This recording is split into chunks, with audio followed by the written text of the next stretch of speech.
Ce prélèvement progressif, arrêtons-nous sur comment il a fonctionné en 2023 pour comprendre ce qui peut se passer sur 2024. Le prélèvement progressif, c'est 750 millions d'euros. Ayez toujours ça en tête, c'est important pour comprendre ce qui va se passer. Quoi qu'il se passe, c'est 750 millions d'euros. Et ces 750 millions d'euros sont répartis entre les départements contributeurs.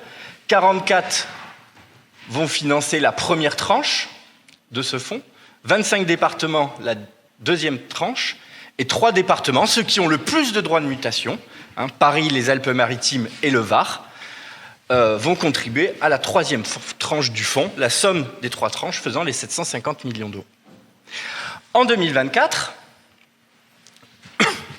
vous avez ici la contribution de chaque département, en rouge, la contribution totale. On voit qu'il y a un département pour qui sa contribution finale, en rouge, est supérieure à la somme des 3 prélèvements au titre des 3 tranches.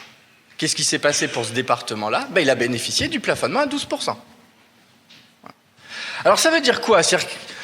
Et en l'occurrence, c'est le département de Paris.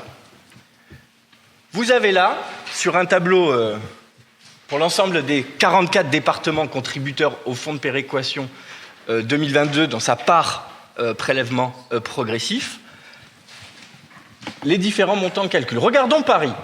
Paris produit des droits de mutation, 1,372 milliard d'euros de droits de mutation. Quand on fait la somme des 3 prélèvements, au titre des 3 tranches, donc prélèvement instantané, spontané, au titre du prélèvement progressif, c'est 213 millions d'euros. Oui, mais 213 millions d'euros, c'est supérieur à 12% de son produit des DMTO. Ce qui veut dire que pour ce département,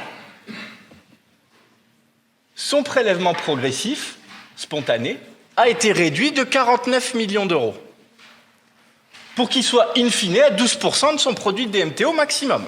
C'est la règle du plafonnement. Oui, mais du coup, si ces 49 millions d'euros n'ont pas été financés par Paris, il a bien fallu que quelqu'un d'autre les finance parce que l'autre objectif, au final, c'est d'arriver aux 750 millions d'euros.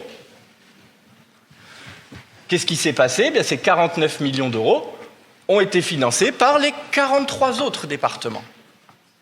Si bien que ça s'est traduit par une augmentation du prélèvement progressif spontané pour tous les autres départements, une augmentation de 10%, pour financer cet écrêtement, le plafonnement à 12%.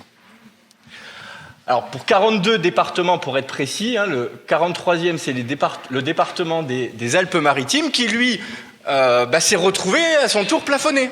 C'est-à-dire, en lui rajoutant les 10%, il s'est retrouvé plafonné, donc on l'a écrété. Voilà ce qui s'est passé sur 2023.